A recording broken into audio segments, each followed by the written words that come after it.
저는 올해 72입니다. 전주에서 혼자 살고 있죠. 남편은 10년 전에 세상을 떠났습니다. 지병을 오래 앓다가 결국 저를 두고 먼저 가버렸어요. 그때는 정말 하늘이 무너지는 줄 알았습니다. 40년 넘게 함께 산 사람이 어느 날 갑자기 사라진다는 게 이렇게 허무한 일인지 그때 처음 알았죠. 남편이 떠나고 나서 저는 계속 일을 했습니다. 옷가게에서 일했어요. 동네 작은 가게였는데 주인 아주머니가 착해서 일하기 편했죠. 아침 10시부터 저녁 6시까지 그렇게 일했습니다. 월급은 많지 않았지만 혼자 사는 데는 충분했어요. 무엇보다 집에만 있으면 자꾸 남편 생각이 나서 견딜 수가 없었습니다. 일을 하면 정신이 없어서 그나마 나았죠. 그렇게 65살까지 일했습니다. 그런데 그 무렵부터 몸이 예전 같지 않더라고요. 무릎도 아프고 허리도 자주 결렸어요. 오래 서 있으면 다리가 퉁퉁 부었습니다. 결국 가게 일을 그만뒀죠. 주인 아주머니한테 미안했지만 어쩔 수 없었습니다. 그 뒤로는 노인복지센터에서 간간히 아르바이트를 했어요. 단기로 필요할 때만 나가는 일이었습니다. 한 달에 40만 원 정도 벌었죠. 저한테는 아들이 하나 있습니다. 지금 42이에요. 늦게 결혼했죠. 38배 결혼했으니까 저는 그때 정말 다행이다 싶었습니다. 아들이 혼자 늙어가는 건 아닐까 걱정했거든요. 며느리도 괜찮은 애였어요. 조용하고 착했습니다. 아들은 지금 경기도에서 살고 있어요. 지인이랑 같이 신발 사업을 한다고 했습니다. 처음에는 잘 될 거라고 했죠. 유통도 괜찮고 디자인도 좋다고 했어요. 저는 사업에 대해서는 잘 모르지만 아들이 좋다니까 저도 좋았습니다. 그런데 시간이 지나면서 뭔가 이상했어요. 전화가 오기 시작했습니다. 처음에는 그냥 안부 전화인 줄 알았죠. 그런데 아들 목소리가 평소와 달랐어요. 힘이 없었습니다. 엄마, 요즘 사업이 좀 어려워. 아들이 말했습니다. 자금이 부족하다고 했어요. 조금만 버티면 괜찮을 것 같은데 당장 급한 돈이 필요하다고 했죠. 얼마나 필요한데? 제가 물었습니다. 아들은 잠시 뜸을 들이더니 말했어요. 1,000만 원만 빌려줄 수 있어? 꼭 갚을게. 1,000만 원이요. 저한테는 큰 돈이었습니다. 그래도 아들이 힘들다는데 어떡합니까? 저는 은행에 가서 돈을 찾았어요. 그리고 아들 통장에 넣어줬죠. 아들은 너무 고맙다고 했습니다. 꼭 갚겠다고 했어요. 그런데 몇 달 후에 또 전화가 왔습니다. 이번에는 2,000만 원이 필요하다고 했어요. 거래처 문제가 생겼다는 겁니다. 저는 조금 망설였죠. 그래도 아들인데요. 또 보내줬습니다. 그 후로도 전화는 계속 왔어요. 2,500만 원, 또 1,000만 원. 그때마다 저는 돈을 보내줬습니다. 노후를 위해 모아둔 돈이었어요. 남편이 남겨준 것도 있었고 제가 일하면서 조금씩 모은 것도 있었죠. 그런데 그게 점점 줄어들고 있었습니다. 밤에 혼자 누워있으면 불안했어요. 이러다가 제 노후 자금이 다 없어지는 건 아닐까? 나중에 아프면 어떡하지? 요양원 갈 돈도 없으면 어떡하나? 그런 생각이 자꾸 들었습니다. 그런데도 아들한테는 아무 말도 못했어요. 아들이 힘들다는데 엄마가 돈 걱정을 하면 안 되잖아요. 저는 그렇게 생각했습니다. 아들은 한 번도 돈을 갚지 않았습니다. 처음에는 곧 갚겠다고 했어요. 그런데 시간이 지나도 아무 말이 없었죠. 제가 먼저 말하기도 그렇고 아들이 알아서 갚겠지 하고 기다렸는데 소식이 없었습니다. 어느 날 밤 저는 통장 잔고를 확인했어요. 예전보다 많이 줄어 있었습니다. 가슴이 철렁했죠. 이제는 정말 조심해야겠다는 생각이 들었어요. 더 이상은 안 되겠다 싶었습니다. 그래도 아들이 사업 잘 돼서 성공하면 괜찮겠죠. 저는 그렇게 스스로를 위로했어요. 하지만 마음 한편이 계속 불안했습니다. 이게 끝이 있기는 한 걸까? 아들은 언제쯤 안정이 될까? 그런 생각이 머리를 떠나지 않았어요. 복지센터에서 일하면서도 자꾸 핸드폰을 확인했습니다. 아들한테서 또 전화가 올까봐 두려웠어요. 전화가 오면 또 거절하지 못할 게 뻔했거든요. 저는 그런 제 자신이 한심하기도 했습니다. 그렇게 시간이 흘렀습니다. 곧 추석이었어요. 추석이 일주일 앞으로 다가왔습니다. 아들한테서 연락이 왔어요. 엄마, 이번 추석에 내려갈게요. 오랜만에 듣는 반가운 소식이었습니다. 며느리랑 같이 온다고 했어요. 저는 전화를 끊고 나서 한참을 그 자리에 서 있었죠. 가슴이 두근거렸습니다. 아들을 본 지가 벌써 6개월이 넘었어요. 그날부터 저는 바빠졌습니다. 집 안 구석구석을 청소했어요. 먼지 하나 없이 깨끗하게 닦았죠. 아들 방도 정리했습니다. 이불도 새로 빨아서 널었어요. 햇볕에 말린 이불은 냄새가 참 좋거든요. 장을 보러 나갔습니다. 시장에 가니까 추석 준비하는 사람들로 북적였어요. 저도 이것저것 골랐죠. 아들이 좋아하는 갈비를 샀습니다. 비싸긴 했지만 명절인데 뭐 어때요? 나물도 여러 가지 샀어요. 도라지, 고사리, 시금치, 전 부칠 것도 샀습니다. 집에 돌아와서 냉장고에 재료를 넣으면서 생각했어요. 아들이 어렸을 때가 떠올랐습니다. 그때는 제 요리를 정말 맛있게 먹었거든요. 한 그릇 뚝딱 비우고는 더 달라고 했죠. 언제부터 이렇게 컸나 싶었어요. 추석 이틀 전부터 본격적으로 요리를 시작했습니다. 나물을 다듬고 무쳤어요. 손이 많이 가는 일이었죠. 허리도 아프고 무릎도 쑤셨습니다. 그래도 멈출 수가 없었어요. 아들한테 맛있는 걸 해주고 싶었거든요. 갈비찜도 만들었습니다. 고기를 정성껏 손질하고 양념에 재웠어요. 약한 불에 오래오래 끓였죠. 국물이 자르르 졸아들 때까지 기다렸습니다. 맛을 보니 괜찮았어요. 아들이 좋아할 것 같았죠. 전도 부쳤습니다. 동그랑땡, 생선전, 버섯전. 기름이 튀어서 손등에 화상을 입었어요. 그래도 계속 부쳤습니다. 한 접시 가득 쌓이니까 뿌듯했죠. 추석 전날 밤에는 잠이 잘 안 왔습니다. 내일 아들을 본다는 생각에 설렜어요. 동시에 불안하기도 했죠. 또 돈 이야기를 꺼내면 어떡하지? 그 생각이 자꾸 들었습니다. 통장 잔고를 다시 한번 확인했어요. 이제 남은 돈이 많지 않았습니다. 여기서 또 빌려주면 정말 위험할 것 같았어요. 그래도 아들이 정말 힘들다면 거절할 수 있을까? 저는 확신이 없었습니다. 추석 당일 아침이었습니다. 일찍 일어나서 차례상을 준비했어요. 과일도 깎고 음식도 예쁘게 담았죠. 거울을 보니 제 얼굴이 피곤해 보였습니다. 그래도 화장을 했어요. 아들한테 늙은 모습을 보이고 싶지 않았거든요. 오후 2시쯤 아들이 도착했습니다. 현관문이 열리는 소리가 들렸어요. 엄마 왔어요. 아들 목소리였습니다. 저는 얼른 나가서 맞이했죠. 어서 와.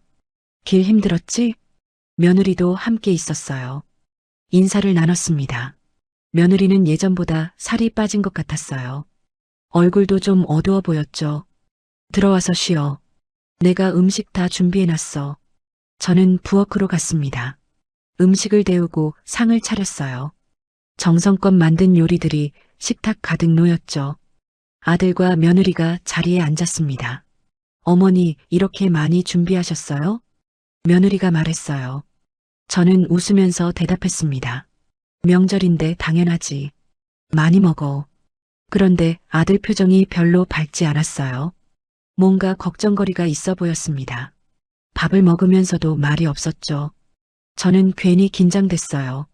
식사가 반쯤 진행됐을 때였습니다. 아들이 조심스럽게 입을 열었어요. 엄마, 저기. 그 순간 제 가슴이 철렁 내려앉았습니다. 이 말투는 알아요. 뭔가 부탁할 게 있을 때 하는 말투였죠. 저는 숟가락을 놓고 아들을 바라봤어요. 사업이 아직도 좀 어려워서요. 역시나였습니다. 아들은 말을 이었어요. 이번 달에 꼭 처리해야 할 일이 있다고 했죠. 자금이 조금만 더 있으면 고비를 넘길 수 있다고 했습니다. 얼마나 필요한데? 제가 물었어요. 목소리가 떨렸습니다. 2천만 원만요. 이번이 마지막일 거예요. 아들이 말했습니다. 마지막이라고요. 예전에도 그런 말을 들었던 것 같았어요. 저는 머릿속이 복잡해졌습니다. 지금 제 통장에 남은 돈으로는 노후를 대비하기도 빠듯했어요. 여기서 또 2천만 원을 빌려주면 정말 위험했습니다. 나중에 아프면 어떡하죠? 며느리는 고개를 숙이고 있었어요. 아무 말도 하지 않았죠. 아들만 저를 바라보고 있었습니다. 눈빛이 간절했어요. 저는 숨을 깊게 들이쉬었습니다. 그리고 천천히 말했어요. 아들아, 미안한데 이번에는 좀 힘들 것 같구나. 아들 얼굴이 굳어졌습니다. 저는 계속 말을 이었어요. 엄마도 이제 나이가 있잖니. 노후 준비도 해야 하고. 사실 노후 준비는 이미 많이 무너져 있었습니다. 그동안 빌려준 돈 때문이었죠. 하지만 아들한테 그 말은 할 수 없었어요. 식탁 위에 놓인 음식들이 갑자기 초라해 보였습니다. 그렇게 정성껏 준비했는데 아무 의미가 없는 것 같았어요. 아들의 침묵이 무겁게 느껴졌죠. 아들은 한동안 아무 말이 없었습니다. 젓가락을 든 채로 멍하니 상을 바라보고 있었어요. 며느리는 여전히 고개를 숙이고 있었죠. 저는 어색한 침묵을 깨보려고 했습니다. 아들아, 그것보다 이제 안정적인 일을 알아보는 게 어떨까? 조심스럽게 말했어요. 사실 오래전부터 하고 싶었던 말이었습니다. 사업이 계속 어려우면 차라리 직장을 다니는 게 나을 수도 있어. 매달 월급 들어오면 훨씬 안정적이잖니. 아들 표정이 변했습니다. 미간을 찌푸리더니 젓가락을 탁 내려놓았어요. 엄마는 제가 사업을 포기하길 바라시는 거예요? 목소리에 날이 서 있었습니다. 저는 당황했죠. 그게 아니라 내가 너무 힘들어하는 것 같아서. 지금 제가 얼마나 노력하는지 아세요? 밤낮 없이 일하는 거 아시기는 해요? 아들이 목소리를 높였습니다. 저는 놀라서 아무 말도 못했어요. 아들이 이렇게 화를 내는 건 처음이었거든요. 며느리가 아들 팔을 잡았습니다. 여보, 진정해. 하지만 아들은 멈추지 않았어요. 이렇게 힘들 때 아들 좀 도와주면 안 돼요? 그동안 받은 돈 갚으라는 것도 아니잖아요. 가슴이 철렁했습니다. 받은 돈이라는 표현이 마음에 걸렸어요. 빌린 돈이 아니라 받은 돈이라고 했습니다. 갚을 생각이 없다는 뜻인가요? 아들아, 엄마가 그동안 얼마나 도와줬는데. 제 목소리도 떨렸습니다. 참았던 감정이 올라왔어요. 엄마도 혼자 사는 거 힘들어. 병원비도 나가고 생활비도 들고. 그래서 안 주신다는 거죠? 알겠어요. 아들이 냉정하게 말했습니다. 그리고는 숟가락을 밀어냈어요. 저는 어떻게든 분위기를 바꿔보려고 했습니다. 그래도 밥은 먹자. 엄마가 내 좋아하는 거 다 만들었잖니. 정성껏 만든 갈비찜을 아들 앞으로 밀어줬어요. 아들이 좋아하던 음식이었습니다. 어렸을 때는 이거 먹으면 그렇게 좋아했는데요. 먹어라. 갈비 비싼 거 샀어. 제가 말했습니다. 아들은 갈비찜을 한번 쳐다보더니 고개를 돌렸어요. 배불러요. 짧게 말했습니다. 방금 전까지 밥을 먹고 있었는데 갑자기 배부르다고요. 거짓말인 게 뻔했어요. 저는 계속 권했습니다. 조금만 더 먹어. 이것도 먹고 나물도 먹고. 엄마, 그만해요. 아들이 짜증 섞인 목소리로 말했습니다. 저는 멈칫했죠. 밥 먹으라는 게 그렇게 싫어? 싫은 게 아니라 진짜 배불러서 그래요. 아들이 말했습니다. 하지만 표정을 보면 알 수 있었어요. 돈을 안 빌려줘서 화가 난 거였습니다. 저도 슬슬 화가 났어요. 그동안 얼마나 도와줬는데요. 1,000만 원, 2천만 원, 2,500만 원. 그게 어디서 나온 돈인지 아들은 생각이나 해봤을까요? 아들아, 엄마가 그동안 빌려준 돈만 해도 또 그 얘기예요? 빌려준 게 그렇게 아까워요? 아들이 버럭 소리를 질렀습니다. 저는 깜짝 놀랐어요. 이게 제 아들 맞나 싶었죠. 며느리가 난처한 표정으로 중재하려고 했습니다. 어머니, 죄송해요. 저희가 요즘 너무 힘들어서. 됐어. 아들이 며느리 말을 잘랐어요. 그리고는 저를 똑바로 쳐다봤습니다. 눈빛이 차갑게 식어 있었어요. 그놈의 밥밥밥 아주 징글징글해요. 그 말이 귀에 박혔습니다. 징글징글하다고요. 제가 만든 음식이 징글징글하다고 했어요. 이틀 동안 허리 아픈 것도 참고 만든 음식들이었습니다. 아들 좋아하는 것만 골라서 만들었는데요. 저는 그 자리에서 얼어붙었습니다. 말이 안 나왔어요. 목이 막혔죠. 아들은 자리에서 일어났습니다. 우리 갈게요. 여보, 가자. 며느리도 어쩔 수 없이 일어났어요. 저한테 미안하다는 눈빛을 보내더니 아들을 따라갔죠. 아들아, 잠깐만. 제가 불렀지만 아들은 돌아보지도 않았습니다. 현관으로 가더니 신발을 신었어요. 며느리가 뒤따라갔죠. 어머니, 죄송합니다. 며느리가 작은 목소리로 말했습니다. 아들은 대답도 없이 문을 열었어요. 이것들 가져가. 엄마가 해준 건데. 저는 부엌으로 뛰어가서 반찬통을 챙겼습니다. 손이 떨렸어요. 제대로 싸지지도 않았죠. 그래도 몇 개라도 싸서 주고 싶었습니다. 필요 없어요. 아들이 냉정하게 말했습니다. 문을 닫으려고 했어요. 아들아. 저는 간신히 목소리를 냈습니다. 아들이 잠깐 멈칫했죠. 뭐라도 말해야 할 것 같았어요. 하지만 무슨 말을 해야 할지 몰랐습니다. 조심해서 가거라. 결국 그 말밖에 나오지 않았어요. 아들은 고개도 끄덕이지 않고 나가버렸습니다. 며느리가 마지막으로 고개를 숙이고는 따라 나갔죠. 문이 닫혔습니다. 저는 그 자리에 주저앉았어요. 다리에 힘이 풀렸습니다. 식탁을 바라봤죠. 거의 손도 안 댄 음식들이 그대로 남아 있었어요. 갈비찜, 전, 나물들. 정성껏 준비한 것들이었습니다. 징글징글하다고 했어요. 제 음식이 징글징글하다고요. 그 말이 계속 귓가에 맴돌았습니다. 눈물이 났어요. 참으려고 했는데 안 됐습니다. 그냥 흘러내렸죠. 시계를 봤어요. 아들이 온 지 겨우 1시간이었습니다. 일주일 동안 준비하고 기다렸는데 1시간 만에 끝나버렸어요. 이게 뭔가 싶었습니다. 저는 한참을 그렇게 앉아 있었어요. 움직일 수가 없었습니다. 온몸에 힘이 빠졌죠. 추석인데 집이 이렇게 조용할 수가 없었어요. 텔레비전도 안 켜져 있었습니다. 그냥 고요했죠. 식탁 위 음식들이 점점 식어갔습니다.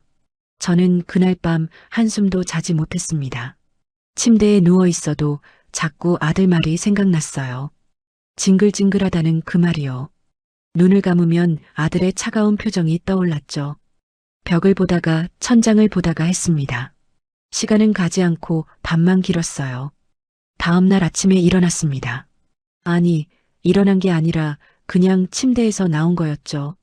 거울을 봤어요. 얼굴이 말이 아니었습니다. 눈이 퉁퉁 부어 있었고 안색도 창백했어요. 하룻밤 사이에 10년은 더 늙은 것 같았죠. 부엌으로 갔습니다. 어제 만든 음식들이 그대로였어요. 냉장고에 넣어야 하는데 손이 안 갔습니다. 그냥 식탁에 앉았죠. 갈비찜을 보니 또 눈물이 났어요. 이렇게 공들여 만들었는데요.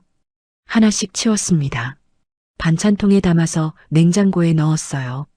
혼자 먹기에는 너무 많은 양이었죠. 언제 다 먹나 싶었습니다. 며칠은 같은 반찬만 먹어야 할 거예요. 핸드폰을 봤습니다. 혹시 아들한테서 연락이 왔나 싶어서요. 아무것도 없었어요. 전화도 없고 문자도 없었죠. 미안하다는 말 한마디 없었습니다. 저는 핸드폰을 들고 한참을 고민했어요.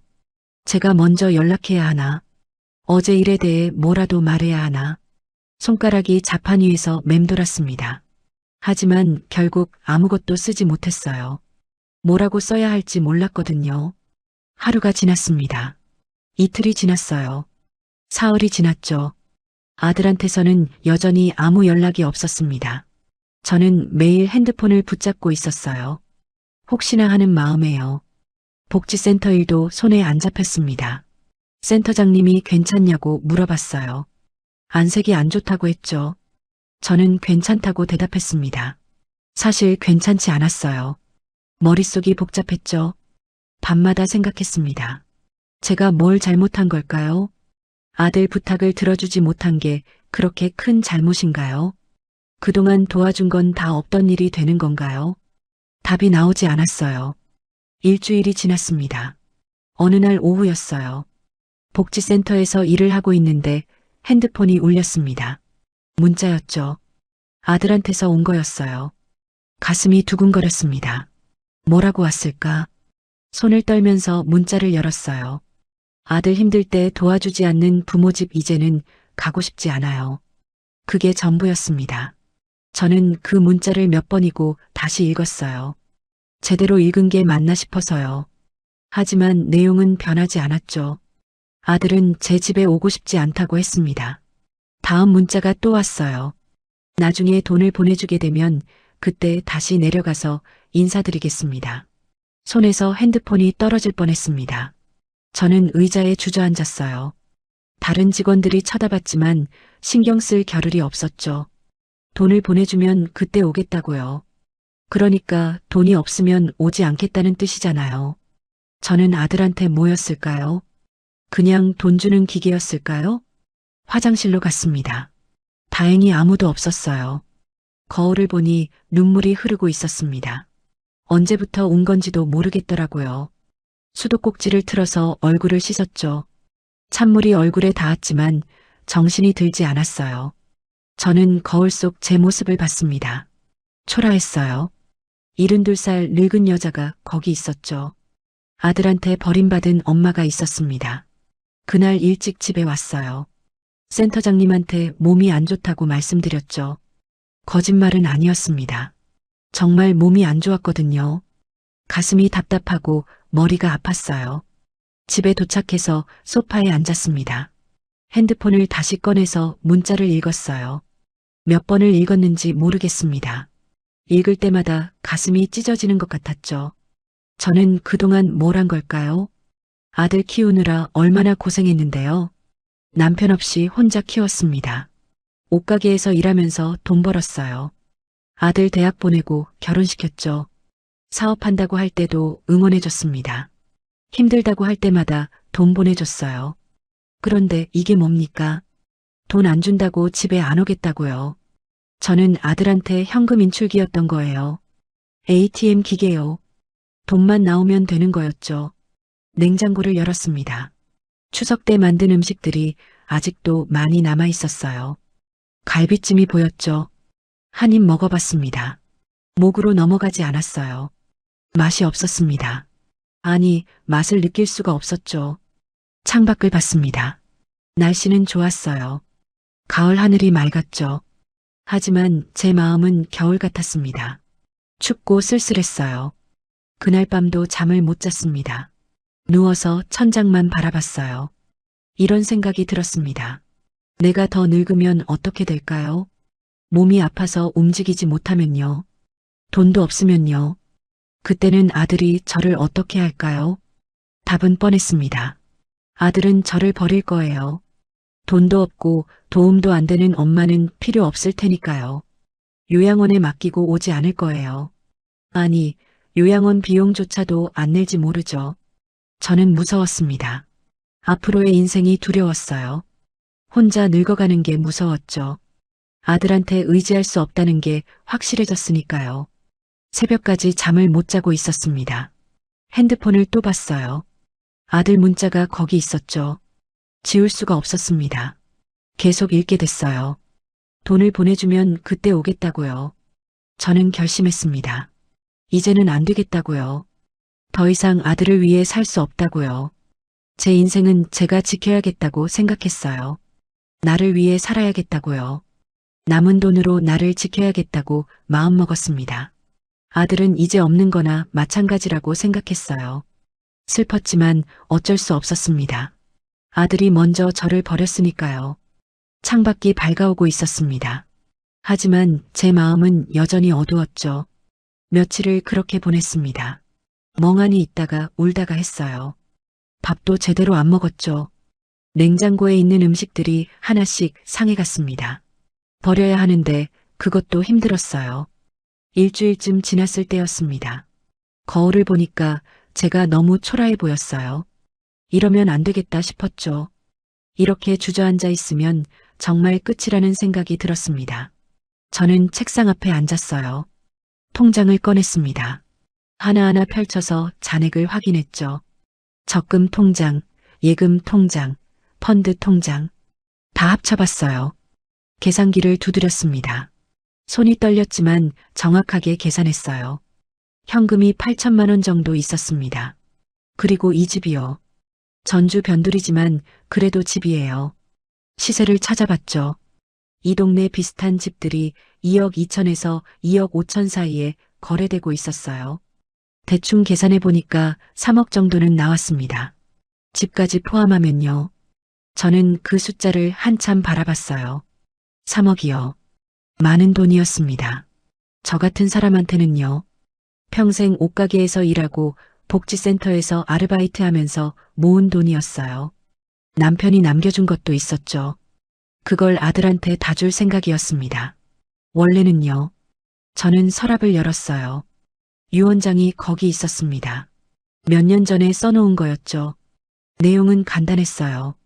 제가 죽으면 모든 재산은 아들한테 상속한다는 내용이었습니다. 종이를 펼쳤습니다. 제 글씨가 거기 있었어요. 떨리는 손으로 썼던 게 기억났죠. 그때는 아들이 잘 살았으면 했습니다. 제가 죽어도 아들은 걱정 없이 살 수 있게요. 하지만 지금은 달랐어요.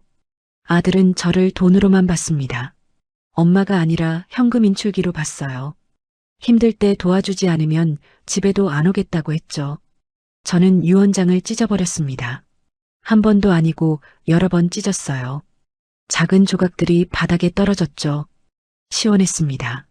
뭔가 짐을 내려놓은 것 같았어요. 새 종이를 꺼냈습니다. 펜을 들었죠. 한참을 생각하다가 쓰기 시작했어요.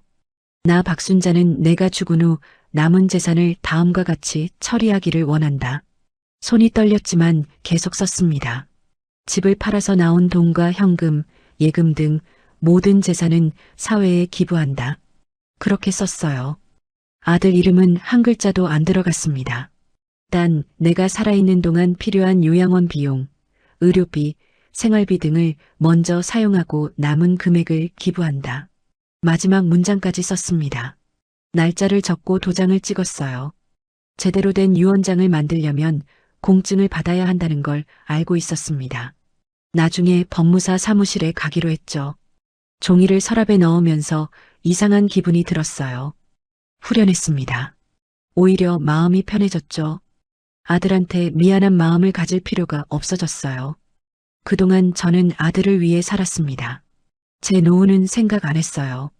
아들만 잘 살면 된다고 생각했죠. 하지만 이제는 다릅니다. 남은 인생은 저를 위해 쓰기로 했어요. 계산기를 다시 꺼냈습니다. 3억이 있으면 뭘 할 수 있을까요? 요양원 비용을 찾아봤어요. 괜찮은 곳이 한 달에 200만 원 정도였습니다. 1년이면 2,400만 원이에요. 10년이면 2억 4천만 원이죠. 의료비도 생각해야 했어요. 나이가 들면 병원 갈 일이 많아집니다. 큰 수술이라도 하게 되면 돈이 많이 들죠. 그래도 3억이면 충분할 것 같았어요. 그리고 남은 돈으로는 하고 싶은 걸 하면 됩니다. 여행도 가고 맛있는 것도 먹고요. 친구들이랑 즐겁게 지내면 되죠. 저는 노트를 꺼내서 하고 싶은 것들을 적기 시작했어요. 맛있는 거 먹기. 첫 번째로 썼습니다. 그동안 저는 돈을 아꼈어요. 밥은 집에서 해먹고 외식은 거의 안 했죠. 식당 가면 메뉴판 보고 제일 싼 걸 시켰습니다. 이제는 안 그래도 돼요. 먹고 싶은 거 먹으면 됩니다. 친구들이랑 여행 가기. 두 번째로 썼어요. 복지센터 친구들이 가끔 여행 가자고 했습니다. 저는 맨날 돈 없다고 했죠. 사실 돈이 없는 건 아니었어요. 아들 생각하면서 아낀 거였습니다. 이제는 갈 수 있어요. 새 옷 사기. 세 번째예요. 옷가게에서 일했지만 정작 제 옷은 안 샀습니다. 아까웠거든요. 입던 옷만 계속 입었죠. 이제는 새 옷을 사도 됩니다. 미용실 가기. 네 번째요. 머리는 동네 저렴한 곳에서 잘랐어요. 파마는 1년에 한 번 할까 말까 했죠. 이제는 좀 더 자주 가도 되겠죠. 리스트를 보니까 웃음이 나왔습니다. 이렇게 소박한 것들이었어요. 거창한 게 하나도 없었죠. 그동안 이것도 못하고 살았다는 게 슬프기도 했습니다. 핸드폰을 봤어요. 복지센터 친구한테 전화를 걸었습니다. 미숙이라는 친구였죠. 같이 일하면서 친해졌어요. 여보세요? 미숙이가 받았습니다. 나야, 순자. 아, 순자 언니. 무슨 일이에요? 저번에 여행 가자고 했잖아. 여수. 아, 그거요? 언니도 갈래요? 미숙이 목소리가 밝아졌습니다. 응, 갈래. 언제 가면 돼? 진짜요? 우와, 좋아요. 다음 주 어때요? 좋아. 나도 갈게. 전화를 끊으니까 기분이 좋아졌어요. 뭔가 새로운 시작 같았습니다. 샤워를 하고 깨끗한 옷으로 갈아입었습니다. 거울을 보니까 조금 나아 보였어요. 아직 눈은 좀 부어 있었지만 표정은 밝아진 것 같았죠.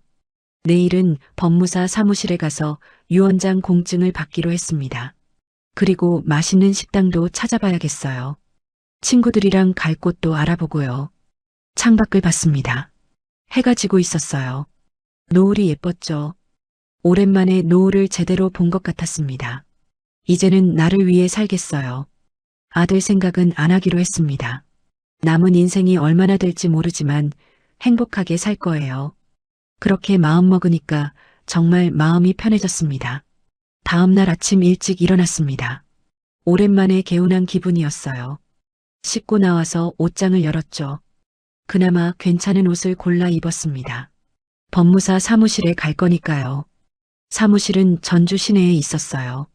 버스를 타고 갔습니다. 접수처에서 유언장 공증 받으러 왔다고 했죠. 직원이 안내해줬어요. 법무사님은 50대쯤 되어 보이는 남자분이었습니다. 제가 쓴 유언장을 보더니 고개를 끄덕였어요. 이렇게 작성하시면 됩니다. 공증하시면 법적 효력이 생겨요. 네, 부탁드립니다. 절차는 생각보다 간단했습니다. 서류에 몇 가지 적고 도장 찍으면 됐어요. 비용은 10만 원 정도 들었죠. 아깝지 않았습니다. 공증된 유언장을 받아들고 나왔어요. 이제 제대로 된 거예요. 제가 죽으면 남은 재산은 사회에 기부됩니다. 아들한테는 한 푼도 안 가요. 시내에 나온 김에 백화점에 들렀습니다. 오랜만이었어요. 몇 년 만에 오는 건지 모르겠더라고요. 여성복 매장으로 갔죠. 예쁜 옷들이 많았습니다. 한 벌 골라서 입어봤어요. 거울을 보니까 괜찮았습니다. 가격표를 봤죠? 15만 원이었어요. 예전 같았으면 바로 벗었을 겁니다. 비싸다고 생각했겠죠. 하지만 오늘은 달랐어요. 계산대로 갔습니다. 이거 살게요. 직원이 웃으면서 포장해줬어요.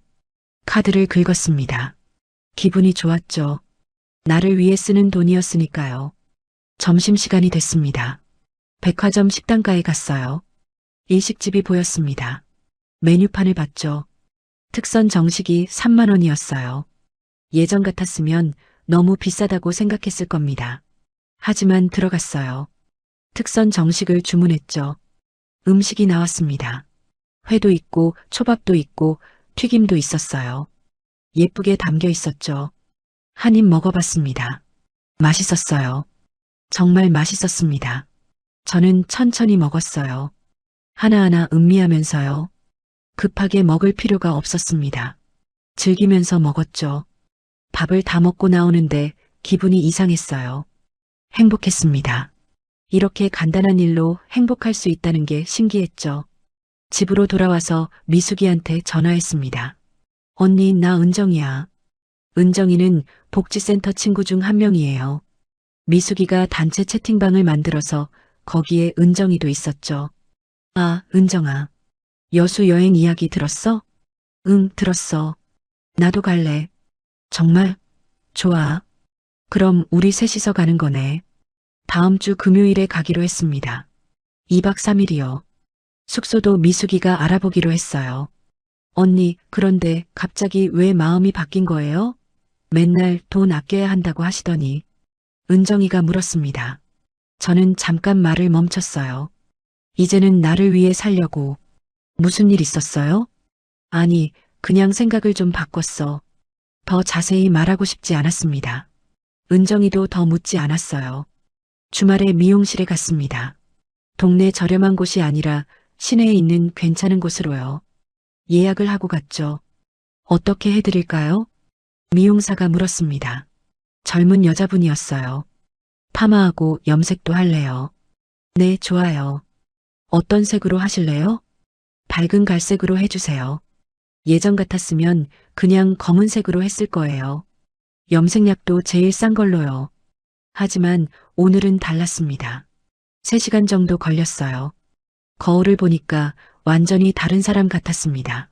머리가 부드럽게 웨이브가 졌고 색깔도 예뻤어요. 잘 어울리세요. 미용사가 웃으면서 말했습니다. 저도 웃었어요. 정말 마음에 들었거든요. 비용은 18만 원이었습니다. 비쌌지만 후회 안 됐어요. 거울을 보면서 계속 웃음이 나왔죠. 복지센터에 출근했습니다. 친구들이 저를 보더니 놀랐어요. 언니, 완전 달라졌어요. 머리 진짜 예쁘다. 어디서 했어요? 옷도 새로 샀네. 너무 잘 어울려요. 칭찬을 받으니까 기분이 좋았습니다. 센터장님도 보시더니 웃으셨어요.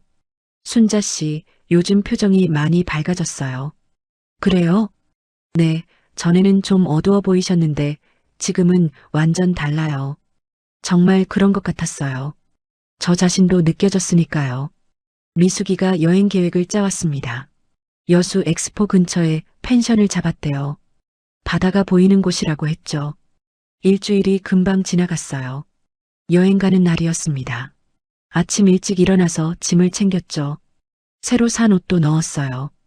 여수행 버스를 탔습니다. 3시간 정도 걸렸어요. 창밖을 보면서 설렜습니다. 얼마 만에 여행인지 모르겠더라고요. 펜션에 도착했습니다. 정말 바다가 보였어요. 파란 바다가 펼쳐져 있었죠. 방에 짐을 풀고 밖으로 나갔습니다. 바닷바람이 불었어요. 시원했습니다. 저는 눈을 감고 바람을 맞았죠. 마음이 편안해졌어요. 언니, 저기 회 뜨는 데 있어요. 저녁 거기서 먹을까요? 미숙이가 말했습니다. 그래, 좋아. 회를 시켰습니다. 싱싱한 회가 한 접시 가득 나왔어요. 소주도 한 병 시켰죠. 셋이서 나눠 마셨습니다. 건배. 잔을 부딪혔어요. 소주가 목으로 넘어갔습니다. 얼얼했지만 기분 좋았어요. 언니, 요즘 진짜 달라진 것 같아요. 은정이가 말했습니다. 뭐가? 모르겠어요. 그냥 더 밝아진 것 같아요. 예전에는 뭔가 짐이 있는 것처럼 보였는데, 맞는 말이었습니다. 예전에는 짐이 있었어요. 아들이라는 짐이요. 이제는 내려놨죠. 이제 나를 위해 살기로 했어. 제가 말했습니다. 그게 맞아요. 우리 나이에 누구 눈치 보고 살아요. 미숙이가 맞장구 쳤어요. 셋이서 웃었습니다. 밤이 됐어요. 펜션 베란다에 나가서 바다를 봤습니다. 달빛이 바다에 비쳤죠. 물결이 반짝거렸어요. 저는 깊게 숨을 들이쉬었습니다. 평화로웠어요. 오랜만에 느껴보는 평화였죠. 이렇게 사는 게 맞는 것 같았습니다. 아들 걱정하면서 조마조마하게 사는 게 아니라요. 제가 하고 싶은 걸 하면서 사는 거요. 내일은 오동도에 갈 거예요. 모레는 향일암에 가고요. 그렇게 이틀을 즐기다 돌아가면 됩니다. 핸드폰을 봤어요. 아들한테서는 여전히 연락이 없었습니다. 예전 같았으면 마음이 아팠을 거예요. 하지만 지금은 괜찮았어요. 저는 이제 제 인생을 살 거니까요. 아침 햇살에 눈을 떴습니다. 창문으로 바다가 보였어요. 파도 소리가 들렸죠. 기분 좋은 아침이었습니다. 미숙이랑 은정이도 일어났어요. 씻고 나와서 아침을 먹었죠. 펜션 주인 아주머니가 해주신 된장찌개랑 반찬들이었습니다. 간단했지만 맛있었어요. 오늘 오동도 가요. 미숙이가 말했습니다. 준비를 하고 나갔죠. 택시를 타고 오동도로 갔어요.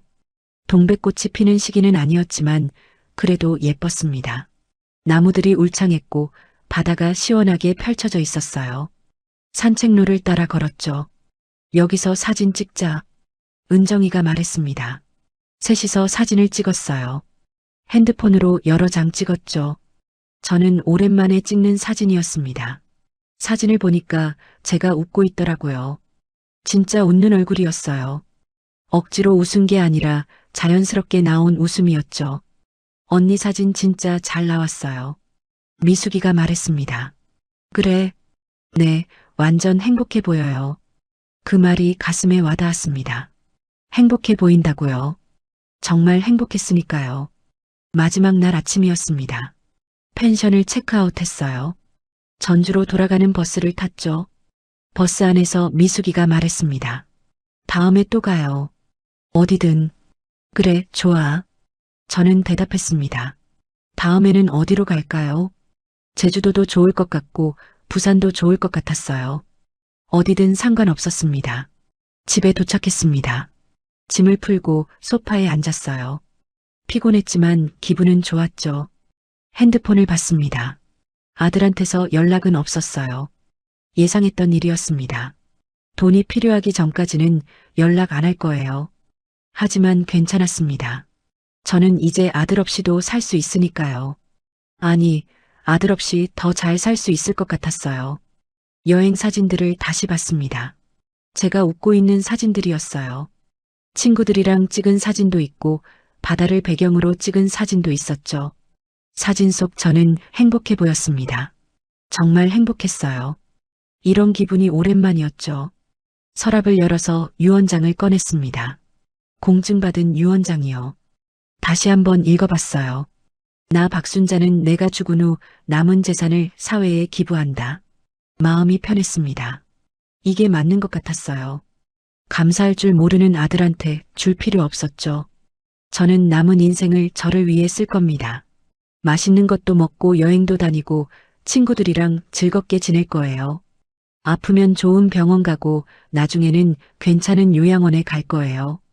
그렇게 살다가 죽으면 남은 돈은 사회에 기부하는 겁니다. 저보다 더 어려운 사람들한테 도움이 되겠죠. 창밖을 봤습니다. 날씨가 좋았어요. 가을 하늘이 맑았죠.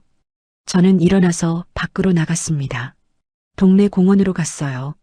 벤치에 앉아서 사람들을 봤습니다. 산책하는 사람들, 운동하는 사람들, 아이들이랑 노는 젊은 부부들. 다들 자기 삶을 살고 있었어요. 저도 제 삶을 살 거예요. 이제부터요. 핸드폰을 꺼내서 미숙이한테 메시지를 보냈습니다. 다음 달에 제주도 갈까? 이번엔 내가 낼게. 금방 답장이 왔어요. 좋아요, 언니. 근데 왜 언니가 내요? 그냥 내가 내고 싶어서. 정말 그랬습니다. 제 돈으로 제가 하고 싶은 걸 하고 싶었어요. 저는 이제 알았습니다. 행복은 멀리 있지 않았어요. 누군가를 위해 희생하는 게 행복이 아니었죠. 나를 위해 사는 게 진짜 행복이었어요. 아들이 다시 연락 올 수도 있습니다. 돈이 필요하면 또 전화하겠죠. 하지만 저는 줄 수 없어요. 이미 너무 많이 줬습니다. 이제는 제 차례예요. 미안하지 않았습니다. 아들한테 미안할 이유가 없었어요. 저는 할 만큼 했습니다. 이제는 저를 지켜야 해요. 내일은 또 어떤 하루가 될까요? 기대됐습니다. 이제 매일매일이 기대되는 삶이에요. 저는 드디어 제 인생을 살고 있었습니다. 진짜 제 인생을요. 창밖으로 달빛이 들어왔습니다. 고요하고 평화로운 밤이었어요. 저는 미소를 지으며 잠들었습니다. 행복한 꿈을 꾸면서요.